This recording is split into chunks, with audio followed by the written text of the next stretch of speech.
जय जिनेंद्र भाइयों और बहनों। संघ की इस विश्व में अनेक जीव हजारों की संख्या में रोज जन्म लेते हैं और उतने ही जीव रोज मृत्यु को प्राप्त होते हैं। आचार्य कहते हैं जन्म धारण करना और बीच का आयु काल पूर्ण करके मरण को प्राप्त होना, इसमें जीवन की सार्थकता नहीं है।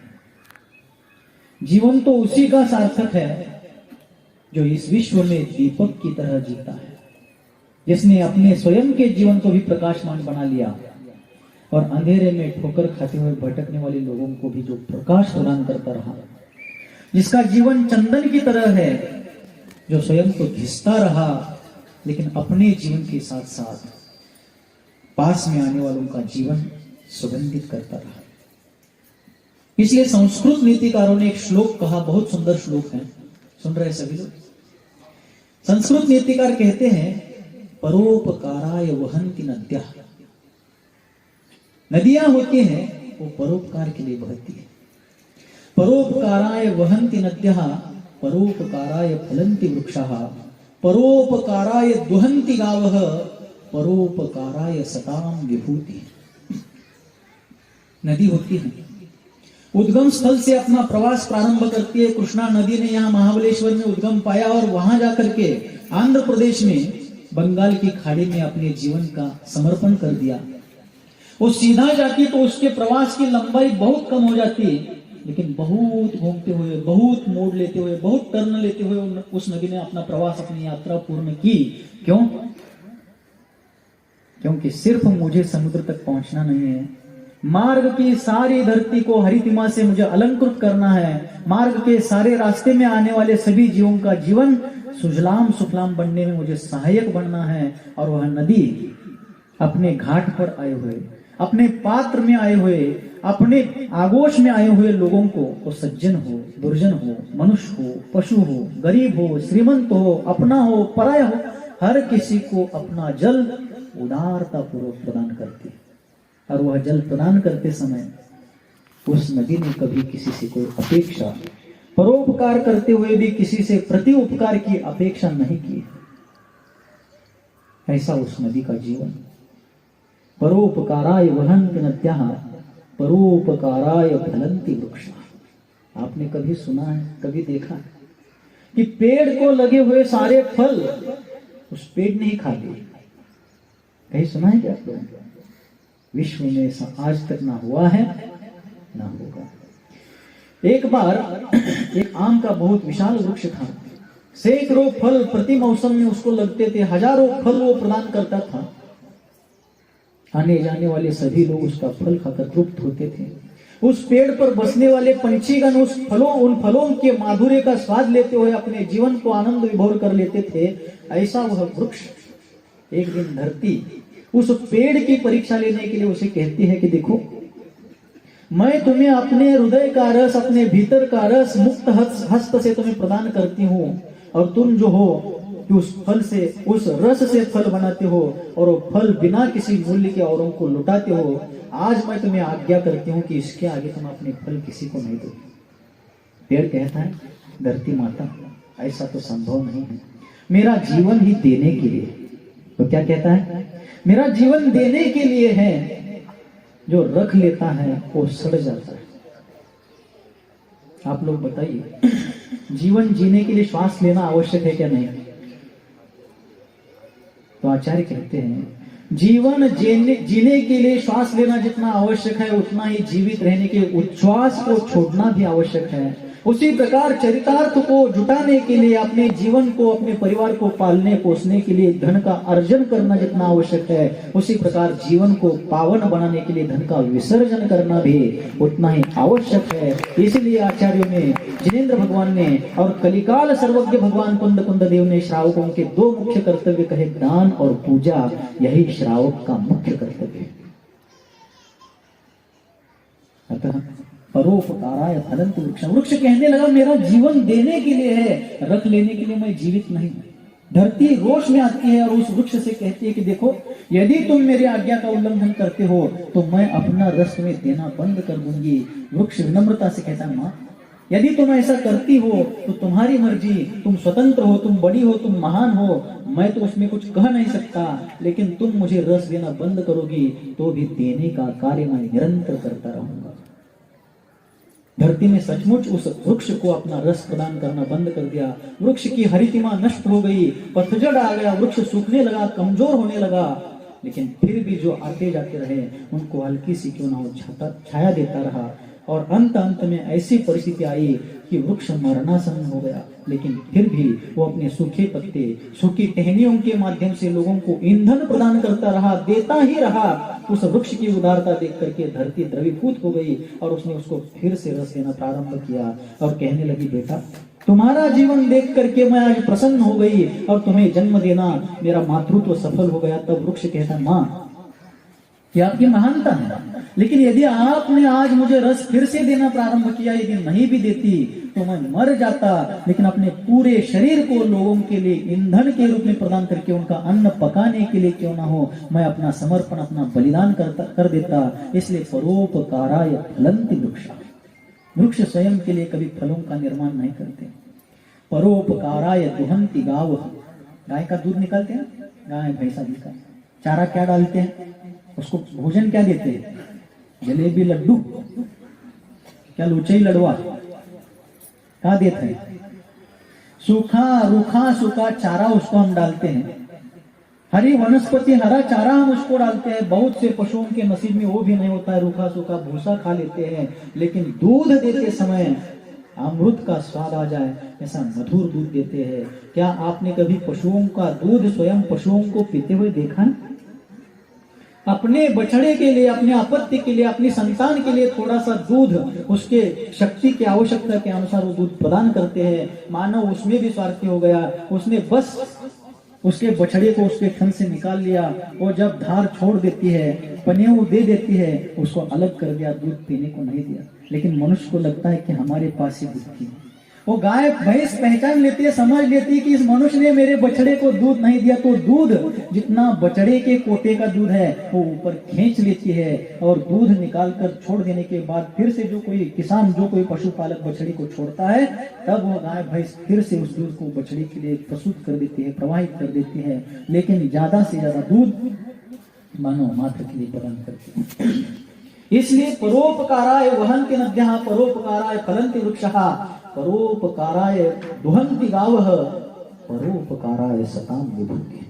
सज्जनों की जो विभूति होती है, सज्जनों का जो वैभव होता है, सज्जनों की जो संपत्ति होती है, सज्जनों का जो साम्राज्य और सत्ता होती है, वह सत्य के रक्षण के लिए और सत्य के प्रकाशन के लिए होता है। इसलिए जो सज्जन लोग होते हैं अपने जीवन में सर्वस्व न्योछावर करके, अपने जीवन में जितना हो सके, जितना बन सके, अपने साथ साथ औरों के लिए अपना जीवन समर्पित करते हैं। अपना जीवन अपने कल्याण के लिए जीने के साथ साथ दूसरों के लिए वह जीवन वे इन्वेस्ट कर देते हैं, उसका विनिवेश कर देते हैं। इसलिए हम लोगों को भी अपने हृदय में जिनेंद्र देव की भक्ति को और बढ़ाते हुए, उसको और वृद्धिंगत करते हुए देव शास्त्र गुरु के अनुष्ठान के माध्यम से अपने इस वर्तमान जीवन को प्रशस्त करने का पुरुषार्थ करना है। क्योंकि यह जीवन बार बार नहीं मिलेगा, पुनः पुनः नहीं मिलेगा।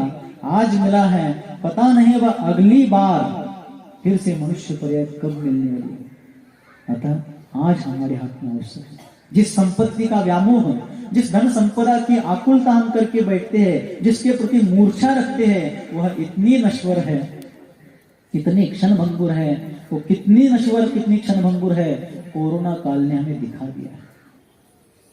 जिस काल में कोरोना अपनी महामारी की उस दशा में चरम सीमा पर पहुंच गया था, उसकी कोई निश्चित औषधि आज प्रस्तुत अभी तक नहीं हुई थी, लेकिन फिर भी जो जीने के लिए तड़प रहे थे, जीवित रहने के लिए मचल रहे थे, ऐसे लोगों ने निश्चित औषधि का संशोधन नहीं हुआ था, उपलब्ध नहीं हुई थी, तो भी लाखों करोड़ों रुपए उसमें इन्वेस्ट कर दिए, लेकिन बहुत ही कम लोग उसमें बच पाए।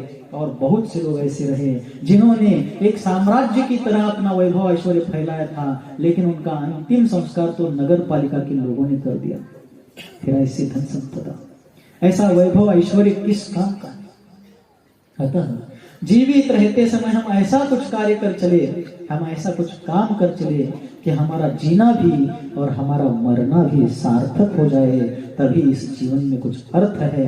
अन्यथा पशु पक्षियों की तरह, कीड़े मकोड़ों की तरह तो रोज हजारों लोग जन्म लेते हैं, हजारों लोग मरते हैं। एक छोटा सा प्रसंग बता करके पूरा करने का प्रयास करता हूं, समय हो चुका है। कौरव पांडवों का इतिहास सारे विश्व को ज्ञात है। कौरवों ने युद्ध क्रीड़ा के माध्यम से पांडवों के इंद्रप्रस्थ की राजधानी उनसे छीन ली। उनको 12 साल का वनवास, 1 साल का अज्ञातवास दे करके उनको वनवासी बना दिया। और जब कौरव पांडवों को वनवास में भेज देते हैं, पांडवों ने पूरी शर्तें पूरी कर ली। 12 साल का वनवास, 1 साल का अज्ञातवास पूरा करके जब वे प्रकट हो गए, तब श्री कृष्ण पांडवों की वकालत लेकर के, पांडवों का दूत बन करके, पांडवों का संदेश लेकर के हस्तिनापुर की राजसभा में, कुरु राजसभा में आता है। और श्री कृष्ण ने वहां पर प्रस्ताव रखा महाराज धृतराष्ट्र के सामने कि राजन, आपने अन्याय पूर्वक, छल कपट पूर्वक युद्ध क्रीड़ा के माध्यम से पांडवों को इंद्रप्रस्थ से निष्कासित कर दिया। वो भी उन्होंने सहन कर लिया, वो वनवासी हो गए। वनवास और अज्ञातवास में उन्होंने बड़े संयम और धैर्य के साथ सहन किया। आज वे प्रकट हो गए हैं। देखा जाए तो ये सारा हस्तिनापुर का साम्राज्य ही पांडवों के अधिकार में जाना चाहिए, क्योंकि महाराज पांडु ने धृतराष्ट्र को एक विश्वस्त के रूप में राज्य सौंपा था। इस राष्ट्र के वास्तविक, इस हस्तिनापुर राज्य के वास्तविक उत्तराधिकारी पांडव ही है। इसलिए आपको इस राज्य को आधे रूप में, आधे हिस्से में पांडवों को देना चाहिए। तब भी आप तैयार नहीं होंगे मुझे पता, लेकिन कम से कम वे पांचों भाई स्वाभिमान से जी सके, अपना चरितार्थ और उदर निर्वाह चला सके। इसलिए आप कम से कम 5 गांव तो उन स्वाभिमानी भाइयों को दायाद के रूप में दे दीजिए। उनको जीवन जीने के लिए चरितार्थ के साधन के रूप में 5 गांव उन भाइयों को दे दीजिए। ये जब प्रस्ताव श्री कृष्ण, नारायण श्री कृष्ण वहां पर रखते हैं, उन चर्चा के बीच में कौरव युवराज धृतराष्ट्र, दुर्योधन खड़े हो जाते हैं और उन्होंने कहा, कृष्ण, राज्य कोई श्रीफल नहीं होता है जिसको फोड़ करके आश्रम कुमारों में बांटा जाए। राज्य तो तलवार के बल पर सम्रांगण में पाया जाता है। यदि पांडवों को हस्तिनापुर से, इस साम्राज्य से हिस्सा चाहिए, तो उनको सम्रांगण में, रणांगण में आना चाहिए। तलवार की धार पर ही, तलवार के बल पर ही राज्य किसका होगा, इसका निर्णय होगा। इसलिए इस राज्य से मैं कुछ भी नहीं दूंगा। 5 गांव तो क्या, सुई की नोक पर थरथराता हुआ खड़ा हुआ धूलि का कण भी बिना युद्ध के मैं पांडवों को नहीं दूंगा। इस प्रकार दुर्योधन ने श्री कृष्ण के प्रस्ताव को ठुकरा दिया। बड़े ही कड़े शब्दों में, बड़े ही अवांछित शब्दों में दुर्योधन ने नारायण श्री कृष्ण का अनादर पूर्वक वहां पर अपमान कर दिया। अंत में श्री कृष्ण ने फिर से समझाने का प्रयास किया कि देखो दुर्योधन, युद्ध अंतिम विकल्प है। जब सारे उपाय हार जाते हैं, जब सारे उपाय मिट जाते हैं, तब युद्ध के माध्यम से निर्णय किया जाता है। युद्ध मानवता के लिए एक अभिशाप है और तुम युद्ध के विकल्प को, युद्ध के ऑप्शन को मत चुनो। दुर्योधन, विनाश काले क्या, विपरीत बुद्धि। विनाश काल निकट आया था तो विपरीत बुद्धि निर्माण हो जाती है किसी भी जीव की हो। जब पतन होना हो, जब नुकसान होना हो, जब अवनति होनी हो, दुर्बुद्धि अवश्य में हो जाती है। तो विवेक हो जाता है, संयम और नियंत्रण छूट जाता है, और उसी के कारण बहुतों का पतन भूतकाल में, अनादिकाल से होता है। और तब दुर्योधन ने इतना समझाने पर भी श्री कृष्ण की बात मानी नहीं और कहने लगा, जो होना हो होने दो, लेकिन निर्णय तो राज्य के उत्तराधिकारित्व का युद्ध नहीं होगा। तब श्री कृष्ण कहता है, ठीक है, तुम्हें युद्ध का इतना उन्माद है तो मैं ऐसा सम्रांगण रचा दूंगा कि तुम्हारा जीव उसके रूप को देख करके थर्रा उठेगा। अब तुम्हारा और हमारा सामना युद्ध में होगा। इतना कह करके श्री कृष्ण निकल पड़ते हैं। श्री कृष्ण जैसे ही दरबार से निकलने लगते हैं, दुर्योधन उनको जाता हुआ देखकर जोर जोर से हंसने लगा। दुर्योधन को हंसता हुआ देख करके कृष्ण पीछे मुड़ते हैं और दुर्योधन से भी ज्यादा जोर जोर से हंसने लगते हैं। दुर्योधन को श्री कृष्ण का हंसना खलता है, रुचता नहीं है, और वो पूछता है, कृष्ण, कृष्ण तुम क्यों हंस रहे हो? तब श्री कृष्ण कहता है, तुम क्यों हंसे पहले बता। तब दुर्योधन कहता है कि तुम अपने आप को नारायण कहलाते हो, भगवान कहलाते हो, सब कुछ कहलाते हो, लेकिन आज मैंने अपने दरबार में सुई की नोक के बराबर धूलि का कण भी बिना युद्ध के तुम्हें नहीं दूंगा, ऐसा कह करके तुम्हें अपमानित करके अपनी सभा से तुम्हें बाहर निकाला है। ऐसा सोच करके इस अभिमान से मैं हंस रहा हूं। ऐसा जब दुर्योधन कहता है तब श्री कृष्ण कहता है कि कृष्ण कहते कि दुर्योधन, मैं इसलिए हंस रहा हूं कि तुमने कहा कि सुई के नोक पर खड़ा रहने वाला धूलि का कण भी बिना युद्ध के मैं नहीं दूंगा। तो मैं इसलिए हंस रहा हूं कि जब तुम्हारी आंखें बंद हो जाएगी तब तुम्हारे साथ धूलि के कण बराबर भी संपत्ति साम्राज्य से नहीं जाएगी। खाली हाथ आए हो और खाली हाथ जाना पड़ेगा। इसलिए हम जब तक जीवित हैं, जब तक हमारे तन में प्राण है, तब तक हम अच्छा कार्य करें। आज यहाँ पर इतना सुंदर मंदिर बन रहा है, संत भवन के निर्माण की भूमिका बन चुकी है और भी बहुत सारे उपक्रम उसके अंतर्गत होंगे।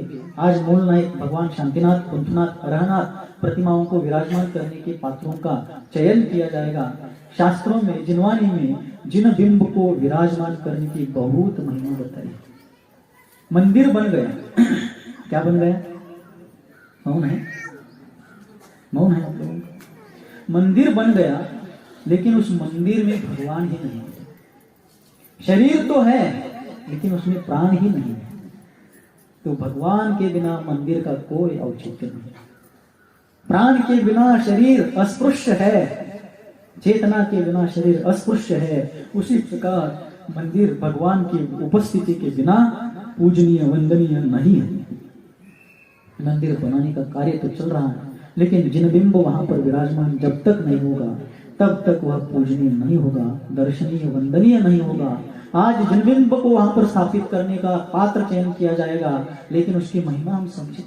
चामुंडराय ने अपनी माता की इच्छा पूर्ति के लिए दक्षिण में श्रवण बेलगोला में भगवान बाहुबली की प्रतिमा को उत्कीर्ण कराया। आज विश्व में प्रसिद्ध प्रतिमा, विश्व के लाखों लोग हर साल प्रति साल वहां दर्शन के लिए आते हैं। और इतिहास में इस बात का उल्लेख है कि सर्वार्थ सिद्धि विमान के देवों ने उस बाहुबली प्रतिमा का मुख देखा था। ऐसी प्रतिमा का निर्माण चामुंडराय ने समर धुरंधर पदवी से अलंकृत गंग राजवंश के अमात्य सेनापति पद पर सुशोभित होने वाले उस चामुंडराय ने अपनी मां की इच्छा पूर्ति के लिए वहां पर जिन बिंब की स्थापना की, बाहुबली भगवान की प्रतिमा की स्थापना की। अतः हम भी इस कार्य में सम्मिलित हुए।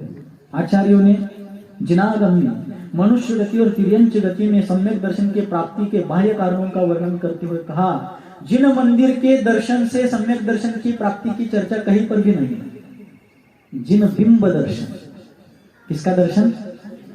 जिन बिंब दर्शन ही सम्यक दर्शन के प्राप्ति में कारण है। उस जिन बिंब की जो वीतरागता होती है, उसमें होने वाले जो गुणों का आरोपण होता है, उसका दर्शन करने वाले दर्शन करते हुए भी या कालांतर में उस जिन बिंब की वीतरागता का दर्शन करके सम्यक दर्शन को तत्काल या कालांतर में सम्यक दर्शन को धारण कर सकते हैं। ऐसी महिमा जिन बिंबों की शास्त्रों में गाई बताई गई है। तो अपन सभी लोग उसमें सम्मिलित हुए और अपने जीवन को सार्थक करने का पुरुषार्थ करें। इसी मंगल भावना के साथ अहिंसा परमो धर्म की